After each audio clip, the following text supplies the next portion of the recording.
विशाल पांडे के पास एक बार फिर से चलेंगे। ये दो तस्वीरें आप देख रहे हैं। एक तस्वीर है रोनाल्ड रीगन सेंटर की, जहां पर भारतीय कम्युनिटी को प्रधानमंत्री ने संबोधित किया, और दूसरी तस्वीर है 3 दिन के सफल अमेरिकी दौरे के समापन के बाद मिस्र की तरफ रवाना होते हुए प्रधानमंत्री मोदी की। अब आने वाले 2 दिन मिस्र में रहेंगे प्रधानमंत्री। साथियों, आप में से बहुत से लोगों की H-1B वीजा के रिन्यू को लेकर भी लंबे अरसे से एक डिमांड थी। अब ये निर्णय लिया गया है कि H-1B वीजा को रिन्यू करने के लिए आपको अमेरिका से बाहर नहीं जाना पड़ेगा।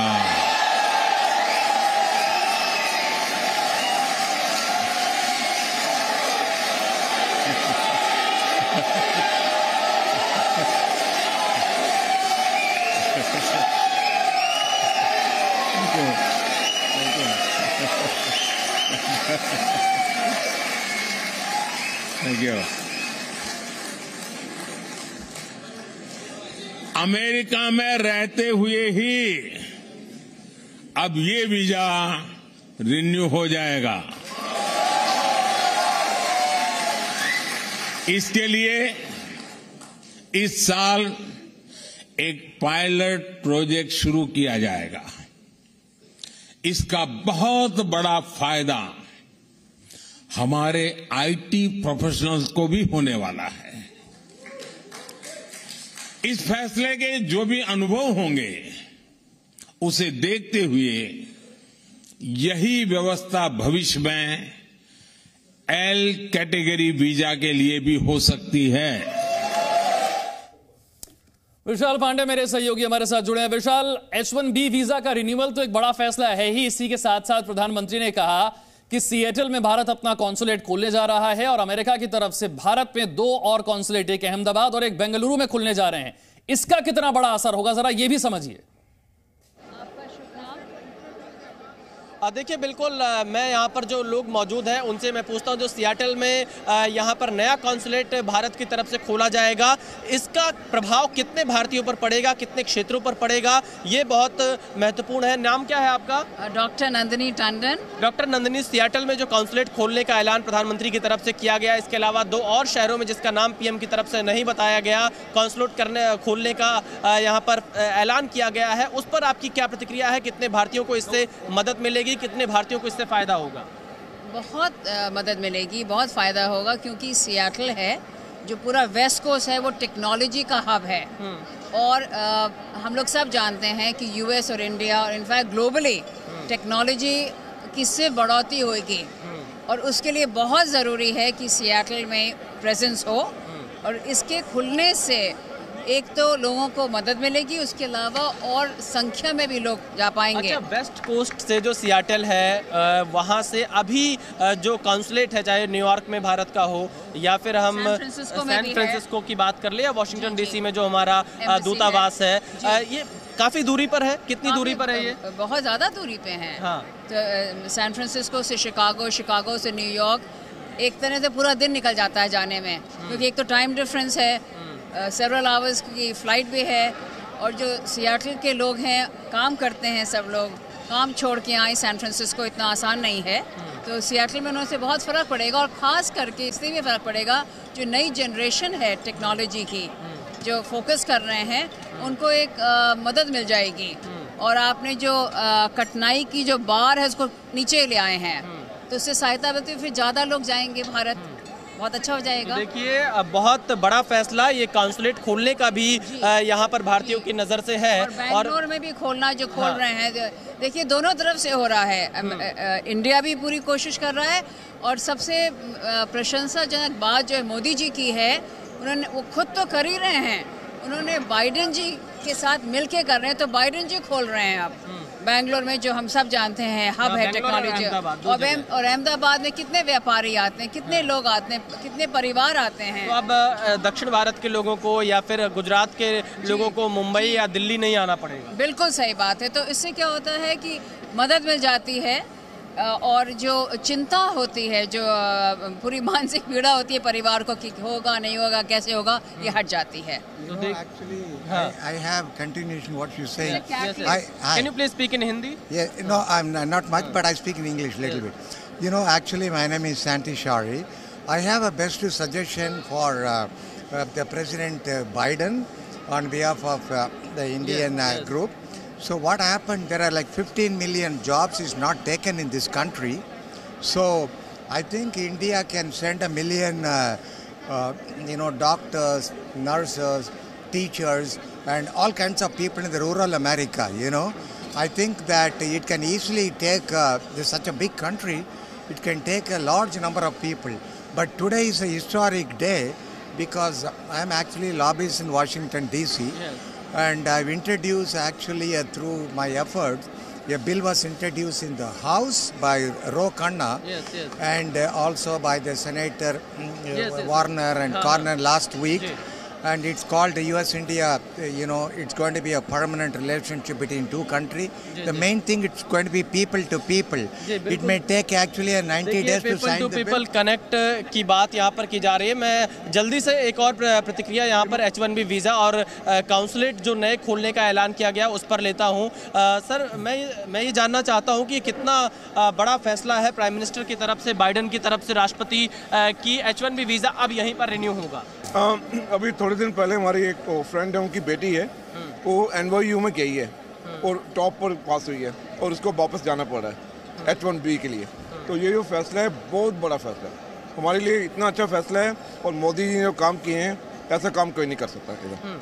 तो it's one of the best इन्होंने किया। अच्छा, अब नए कॉन्सुलेट भी खुल रहे हैं, भारत में भी अमेरिका का और अमेरिका में भारत का, इससे कितनी सहूलियत मिलने वाली है? हमारे यूथ को बहुत सहूलियत मिलेगी क्योंकि उनका आना जाना जो है बहुत बढ़िया रहेगा। यहाँ पे भी काउंसलेट खुल रहे हैं, इंडिया में भी काउंसलेट खुलेंगे, तो यूथ जो अभी तक डिफ़िकल्टी फेस कर रहा था वीज़ा को लेके, उसमें काफ़ी बेहतरी आएगी और जिससे ये कि आपसी जो रिलेशन है बहुत बेटर होगा।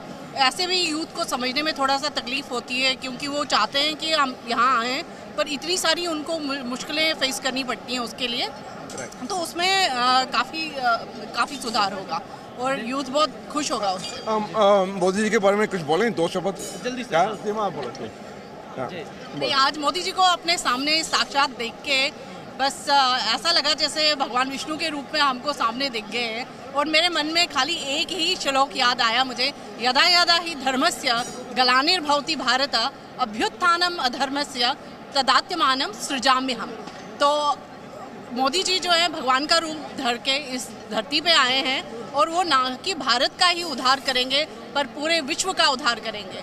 देखिए, यहाँ पर भारतीयों की तरफ से प्रधानमंत्री नरेंद्र मोदी के इस दौरे, इस फैसले को लेकर लगातार प्रतिक्रिया दी जा रही है और ये बहुत बड़ा फैसला है। प्रधानमंत्री नरेंद्र मोदी ने आज जब भारतीयों को संबोधित किया तो यहाँ पर जो फैसले भारत की तरफ से किए गए हैं इस विजिट के दौरान उसकी जानकारी दी, वो भी मैं अपने दर्शकों को एक एक करके बता देता हूँ क्योंकि वो काफ़ी महत्वपूर्ण रहा है। पीएम मोदी ने इजिप्ट रवाना होने से पहले भारतीयों को पूरी जानकारी दी है कि बाइडन के साथ क्या उनकी बातचीत हुई है। प्रधानमंत्री नरेंद्र मोदी ने कहा है कि भारत अमेरिका पार्टनरशिप को नई ऊंचाई पर ले जाने वाले व्यक्तिगत रूप से बाइडन का बहुत प्रयास रहा है। मैं सार्वजनिक रूप से बाइडन की सराहना करता हूं। राष्ट्रपति बाइडन की तारीफ की है प्रधानमंत्री मोदी ने और पीएम मोदी ने कहा है कि जनरल इलेक्ट्रिक कंपनी भारत में फाइटर प्लेन के इंजन बनाने का फैसला भारत के रक्षा क्षेत्र के लिए मील का पत्थर साबित होगा क्योंकि जनरल इलेक्ट्रिक कंपनी और हिंदुस्तान एरोनॉटिक्स लिमिटेड के बीच में बड़ा MOU करार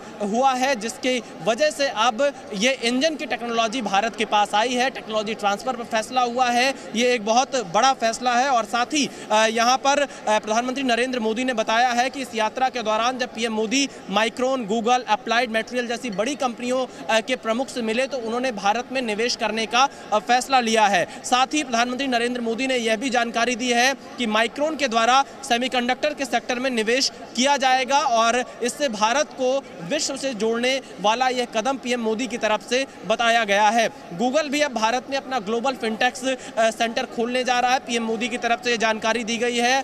बोइंग कंपनी के सीईओ से आज प्रधानमंत्री नरेंद्र मोदी ने मुलाकात की है, जिसके बारे में पीएम ने बताया कि बोइंग भी $100 बिलियन का निवेश करने का फैसला भारत में कर चुका है। और साथ ही पीएम मोदी ने भारत और अमेरिका ने जो आर्टेमिस अकॉर्ड साइन किया है, यानी नासा और इसरो जो 2024 में साथ मिलकर काम करेंगे, खासतौर पर मून और मंगल तक जो अंतरिक्ष यात्रियों को भेजने का काम है, उसमें एक दूसरे का सहयोग किया जाएगा। अंतरिक्ष यात्रियों को, जो भारत के अंतरिक्ष यात्री हैं, उनको यहाँ पर नासा ट्रेनिंग देगा। ये अकॉर्ड साइन किया गया है, इसकी जानकारी प्रधानमंत्री की तरफ से की गई है। और इसका जिक्र करते हुए पीएम ने कहा, sky is not the limit, यानी कि जो तमाम फैसले हो रहे हैं, जो तमाम कदम उठाए जा रहे हैं, उसके लिए कोई बंदिशें यहाँ पर नहीं है। और साथ ही पीएम मोदी ने जो काउंसलेट खोलने की घोषणा की, उस पर भारतीयों ने यहाँ पर पीएम मोदी के इस बयान पर काफी स्वागत किया। H1B वीजा पर भारतीयों के बीच में काफी खुशी दिखाई दे रही है कि अब रिन्यू इसका अमेरिका में होगा। और साथ ही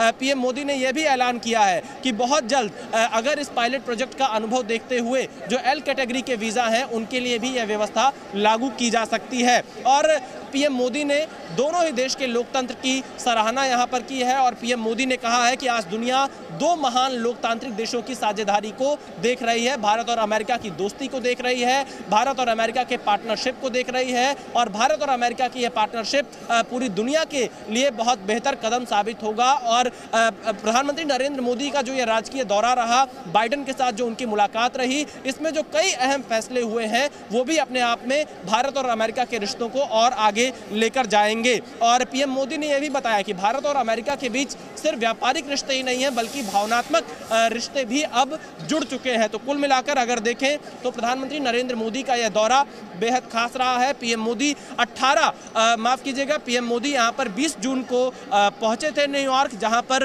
उन्होंने सबसे पहले अंतर्राष्ट्रीय योग दिवस के मौके पर योग किया। न्यूयॉर्क में ही 24 बड़ी हस्तियों से मुलाकात की, जिसमें ट्विटर के प्रमुख एलन मस्क समेत अलग अलग क्षेत्रों के दिग्गज शामिल थे। और उसके बाद जब वाशिंगटन डीसी पहुंचे तो पीएम मोदी ने एक के बाद एक कई बड़ी मुलाकातें की। जो बाइडेन के साथ जो उनकी मुलाकात हुई, उसमें दुनिया भर के मुद्दों पर चर्चा हुई, चाहे वो जो ग्लोबल चैलेंजेस हैं इस समय दुनिया के सामने, चाहे वो कुपोषण को लेकर हो, या फिर ग्लोबल चेन सप्लाई को लेकर हो, जलवायु परिवर्तन को लेकर हो, ग्लोबल वार्मिंग को लेकर हो। ये तमाम ऐसी चीजें हैं जिस पर प्रधानमंत्री नरेंद्र मोदी ने पूरी दुनिया के सामने भारत के विजन को रखा है। और साथ ही रूस यूक्रेन युद्ध के मुद्दे पर भी जब चर्चा हुई तो प्रधानमंत्री नरेंद्र मोदी ने एक बार फिर से स्पष्ट किया है कि भारत शांति का पक्षधर है। और पीएम मोदी ने एक बार फिर से कहा है कि यह युग युद्ध का नहीं है, शांति का है। यानी प्रधानमंत्री नरेंद्र मोदी ने ओवरऑल भारत और अमेरिका के रिश्तों पर बातचीत की, लेकिन दुनिया के जो तमाम बड़े मुद्दे हैं, जो विश्व के सामने चुनौतियां हैं, उन पर भी बाइडेन के साथ चर्चा की और यहां अलग अलग मंचों पर उन चिंताओं को भी साझा किया। उसका प्लान यहां पर बताया है, जो अपने आप में काफी महत्वपूर्ण रहा है। आज एक बड़ी बात इस पूरे दौरे की ये रही कि पिछले कई सालों में, जो मुझे एक्सपर्ट्स ने बताया, ऐसा मौका कभी कभी आता है या जो लोगों को याद भी नहीं रहा, प्रधानमंत्री नरेंद्र मोदी जब 3 दिन वॉशिंगटन डीसी में थे, तीनों दिन प्रधानमंत्री नरेंद्र मोदी और जो बाइडेन की मुलाकात हुई है, यह अपने आप में ऐतिहासिक है। जब प्रधानमंत्री नरेंद्र मोदी पहले दिन वॉशिंगटन डीसी पहुंचे तो जो बाइडेन ने उन्हें प्राइवेट एंगेजमेंट पर व्हाइट हाउस पे आमंत्रित किया। दूसरे दिन उनके औपचारिक स्वागत जो बाइडेन और जिल बाइडेन ने किया, उनके लिए स्टेट डिनर का आयोजन रखा। और तीसरे दिन आज जब टेक कंपनियों के दिग्गज शामिल हुए तो भी जो बाइडेन प्रधानमंत्री नरेंद्र मोदी के साथ इस बैठक में शामिल थे। तो आप ये कह सकते हैं प्रधानमंत्री नरेंद्र मोदी की अमेरिका यात्रा काफी ऐतिहासिक रही है, भारत और अमेरिका के रिश्तों को बढ़ाने वाली है। और जल्दी से मैं अपने दर्शकों को अब एक अंतिम क्योंकि प्रधानमंत्री नरेंद्र मोदी इजिप्ट के लिए रवाना हो गए हैं। प्रधानमंत्री नरेंद्र मोदी भारत के समय के मुताबिक 24 जून को शाम 5:15 पर मिस्र की राजधानी काहिरा पहुंचेंगे। और मिस्र में भी प्रधानमंत्री नरेंद्र मोदी का एक बहुत बड़ा कार्यक्रम है। मिस्र के प्रधानमंत्री के साथ राउंड टेबल बैठक होगी, भारतीय मूल के लोगों को संबोधित करेंगे। पीएम मोदी मिस्र के ग्रैंड मुफ्ती से मुलाकात करेंगे और साथ ही प्रधानमंत्री नरेंद्र मोदी 25 जून को दोपहर 12 बजे अल हकीम मस्जिद का दौरा करेंगे, जो कि दाऊदी बोहरा समाज का बड़ा केंद्र माना जाता है। और ये पीएम मोदी वहां पर अल सीसी से भी मुलाकात करेंगे, जो मिस्र के राष्ट्रपति हैं। कुल मिलाकर आप ये कह सकते हैं पीएम मोदी का अमेरिका दौरा सफल रहा, मिस्र के लिए रवाना हो चुके हैं। जी न्यूज़ लगातार अपने दर्शकों को इससे जुड़ी हर एक अपडेट पहुंचाता रहेगा।